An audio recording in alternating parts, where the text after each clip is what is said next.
4 labour codes రద్దు చేయాలని కార్మిక రైతాంగ వ్యతిరేక విధానాలను ఉపసంహరించుకోవాలని డిమాండ్ చేస్తూ సిఐటియు రైతు సంఘం ఆధ్వర్యంలో దేశవ్యాప్త సార్వత్రిక సమ్మెలో భాగంగా కైకలూరులో భారీ ర్యాలీ నిర్వహించారు. కార్మిక హక్కులను కాపాడాలని డిమాండ్ చేస్తూ నినాదాలు చేశారు. ముందుగా స్థానిక ఎంపీజీఓ కార్యాలయం వద్ద anganwadi workers and helpers union జిల్లా నాయకురాలు పోలవరపు సుజాత అధ్యక్షతన సభ జరిగింది. సభకు ముఖ్య అతిథిగా హాజరైన ఆంధ్రప్రదేశ్ రైతు సంఘం రాష్ట్ర సహాయ కార్యదర్శి శ్రీనివాస్ మాట్లాడుతూ కేంద్రంలోని మోదీ ప్రభుత్వం కార్మికులు రైతాంగానికి వ్యతిరేక విధానాలను అమలు చేస్తుందని తీవ్ర విమర్శలు చేశారు.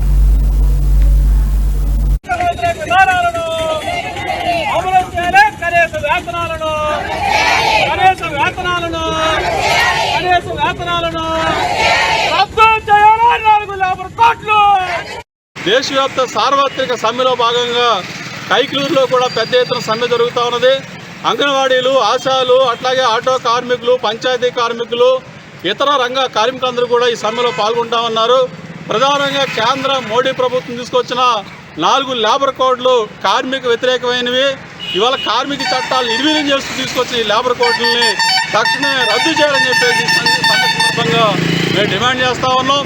కాబట్టి 4 లేబర్ కోడ్ల వల్ల రేపటి నుంచి కార్మికులు సంఘం పెట్టుకునే హక్కు ఉండదు, పని గంటలు పెరుగుతాయి, కనీస వేతనాలు అమలు కావు, ఉద్యోగ భద్రత ఉండదు.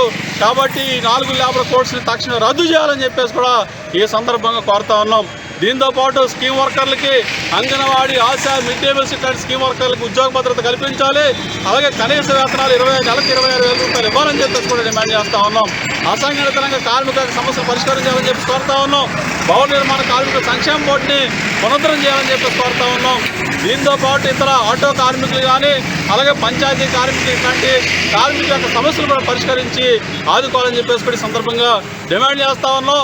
కార్మిక వ్యతిరేక విధానాలు మానుకోకపోతే కనుక రాబోయే కాలంలో కార్మిక పోరాటాలు, అలాగే కార్మిక కర్షక ఐక్యతతోటి ఇవాళ రైతాంగ పోరాటాలు కూడా పెరుగుతాయని చెప్పేసి కోరుతా ఉన్నాం. రైతులకు వ్యతిరేకంగా తీసుకొచ్చిన విత్తన చట్టం కానీ, విద్యుత్ సౌర మిల్లు కానీ కూడా రద్దు చేయాలని చెప్పేసి కోరుతా ఉన్నాం. రైతులు కోరుతున్న విధంగా మద్దతు ధరల గ్యారంటీ చట్టాన్ని తీసుకురావాలని చెప్పేసి కోరుతా ఉన్నాం. అమెరికాతో చేసుకుంటున్న స్వేచ్ఛ వాణిజ్య ఒప్పందం వల్ల దేశ రైతాంగం దివాలా తీసే పరిస్థితి ఉంది. కాబట్టి అమెరికా, యూరోపియన్ యూనియన్లతో చేసుకున్న వ్యవసాయ ఒప్పందాలను కూడా రద్దు చేసి రైతాంగానికి రక్షణ కల్పించాలని చెప్పేసి కూడా ఈ సందర్భంగా మేము డిమాండ్ చేస్తూ ఉన్నాం.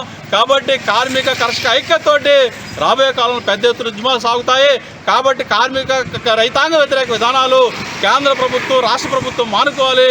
లేకపోతే రైతుల యొక్క, కార్మికుల యొక్క ఆగ్రహానికి గురికాక తప్పదని చెప్పి దేశవ్యాప్త